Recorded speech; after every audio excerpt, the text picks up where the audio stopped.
Alright, welcome po sa ating lahat mga grasa. Ito na po ang part 2 na sa XR125 na ating inibirol na FI na masyadong malagutok mga grasa, no? Ito po ang kanyang tunog. So sa ngayon ay bigkasin natin ang mga number ng bearing at isir natin sa inyo kung paano ba magasimbol ng makina mga grasa.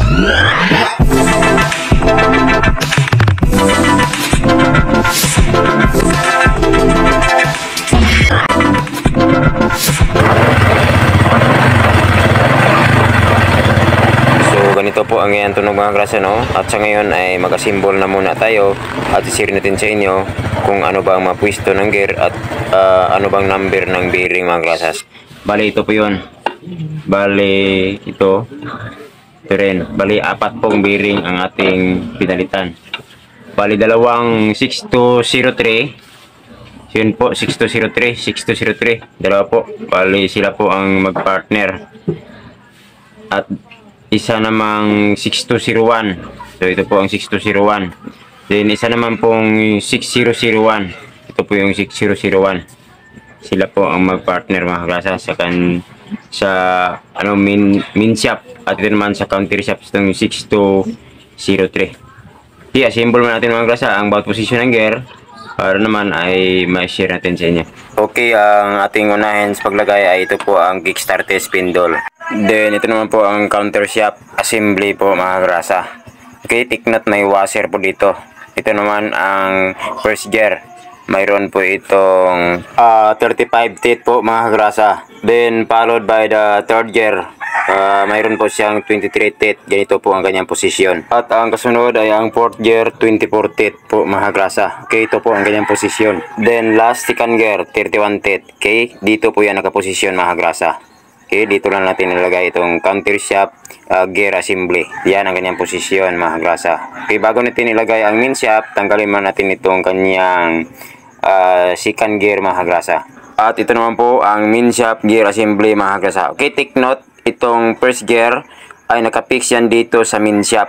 Okay, ang first gear naman ay mayroon po siyang 14 teeth po mga grasa. Then ito naman po ang third gear may 20 teeth po siya. At ito naman po, ang kanyang fourth gear, mayroon po siyang 26 teeth po mga grasa. Okay, ganito po yung kanyang posisyon. Then last, second gear po mga grasa, mayroon po siyang 20 teeth. At take note, mayroon pong washer dito mga grasa na hulog. Yan, dito yan nakaposisyon ng kanyang washer. Okay, ito po ang washer niya. So ganito po yan ang kanyang posisyon mga grasa, no, sa paglagay. Bali, yun po, yan po ang kanyang posisyon. Diyan natin ilagay siya, ang main shaft gear assembly. Okay, then ibalik natin itong counter shaft na second gear po mga grasa. Okay, ito naman po ang shifting drum at ito naman po ang shifting indicator mga grasa, no? Dito nakadikit yung gear position ng ating dashboard sa shifting indicator first to fourth gear mga grasa. Then next ilagay natin itong kanyang shifting fork. Okay, take note mga grasa, no, sa paglagay ng shifting fork na ay dapat nakaharap tayo dito sa lagayan ng putres mga grasa. Okay, take note. Ito po ang kanyang lagayan ng putres, no. Yun, ito po yun mga grasa. May purpose ito. Dapat dito tayo nakaharap para madali lang tayong pagbalik mga grasa. Okay, take note, itong shifting fork mayroon po siyang marking mga grasa, no. Ito po ay mayroong marking, itong marking na R, ibig sabihin right, dapat sa right hand. At ito naman ang L, may marking na L ay left, dapat nasa left hand po mga grasa ang ating hawak. So ganito po yun ang kanyang posisyon. Mayroong R sa right hand, yun, dito yan nakalagay sa counter shaft mga grasa. Okay, ganito lang, ilagay lang sa lagayan ng shifting fork yung may kanal na gear mga grasa. Then ito naman po ang sa kanyang main shaft, may marking na L, ibig sabihin sa left, nakaharap yan mga grasa. Okay, yun po yun mga grasa ang kanyang posisyon. So bali, ipasok natin sa kanal ng shifting drum mga grasa para yun po maipasok natin itong shifting shaft mga grasa sa ating shifting fork. So bali ganito po yun ang kanyang posisyon. So yun po, yan. Okay, iangat natin para maklaro mga grasa. Okay, yun po ang kanyang pagkaposisyon. So bali ganito po yun. Yan. At take note, bago natin ilagay ang crankcase, kailangang may gasket maker dito mga grasa para iwas leaking. So sa paglagay naman ng gasket ay ingatan itong mga kanal o daanan ng oil mga grasa, no? Yun po, ang daanan ng oil, huwag lagyan ng gasket maker para hindi siya mabara mga grasa. Bago natin ilagay itong kanyang crankcase, ingat-ingat po tayo dito mga grasa.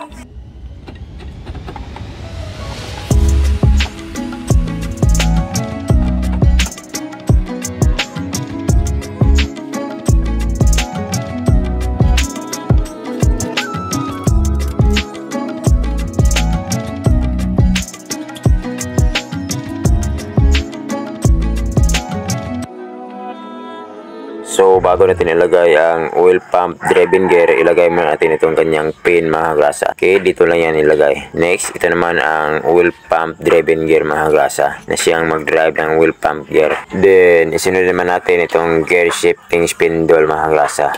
Okay, dito lang yan natin i-position.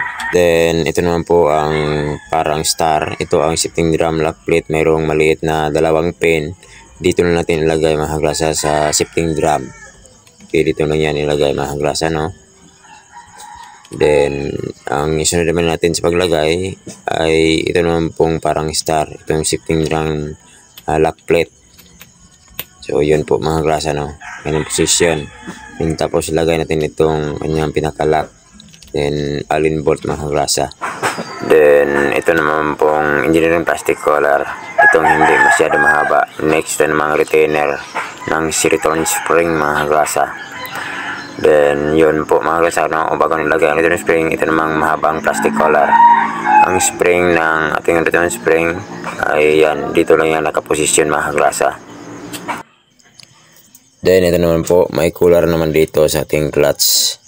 Yan, may clutch outer guide dito mga grasa, no? Then tapos may washer dito sa gitna. Then yun, ilagay natin itong kanyang pinaka clutch mga grasa, yung clutch. So tandaan ito po, yun may studs. Ito po ay may maliit na spring na 3. So, bali yun po, dito lang natin ilagay ito.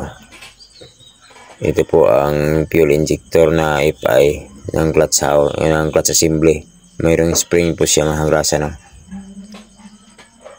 So yun, may spring siya. So yun, dito natin yan ilagay, yung clutch assembly.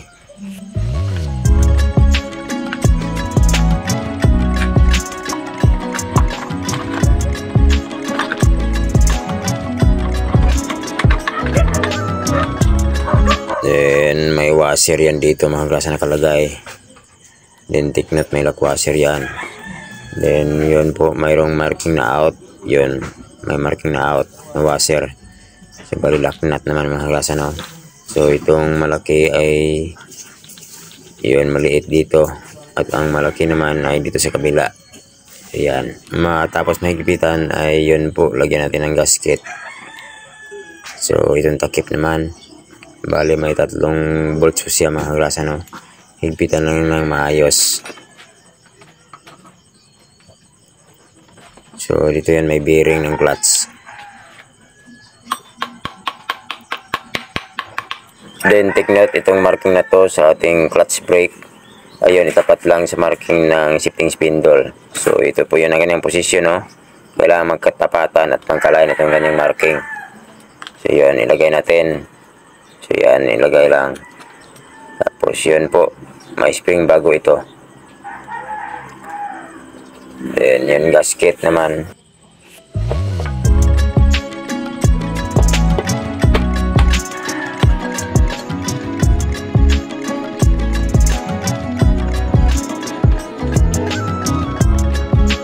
So bago natin ilagay ang lock ng piston pin ay maglagay tayo ng takip, baka mahulog mga grasa.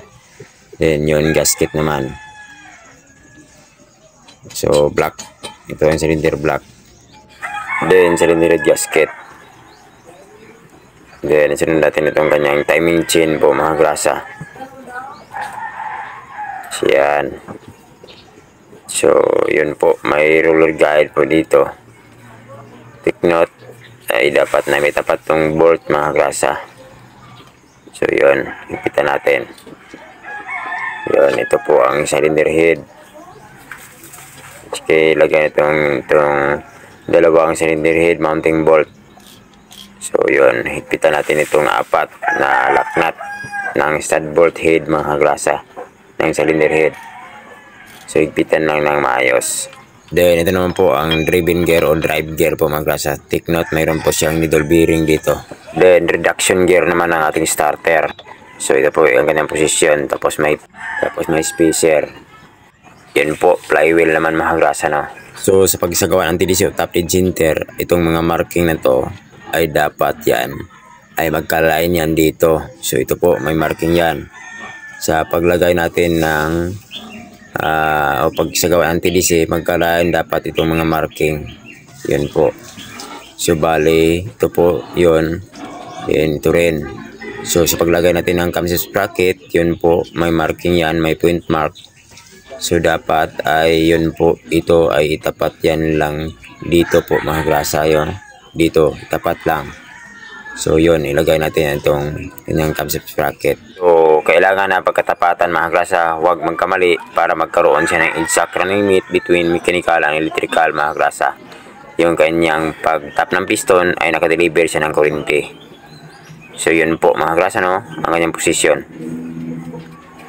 Yan, yan. So ito rin. So nagkalaya na sila. So pag nagkalaya na, ilagay natin yung kanyang bolt. Ito po ang pagsagawa ng TDC, no. So higpitan lang ng maayos. So yun. Yan, higpitan natin itong kanyang flywheel. So ito po ang pagsagawa ng TDC o top dead center. Yan, gasket mga grasa. Tapos ito naman cover. Yun po, cover ng camshaft sprocket. So yun po, pagkatapos ito mga grasa, ilagay natin sa motor para masubukan natin itong pandarin po mga grasa.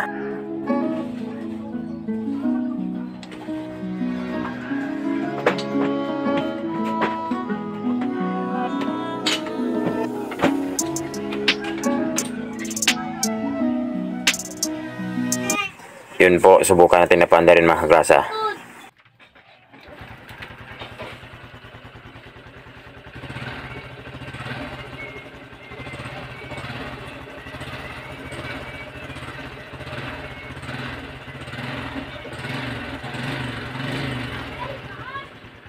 So yun lang po ang ginagawa natin. Maraming salamat po. Thanks for watching. Greg Chan po mga grasa.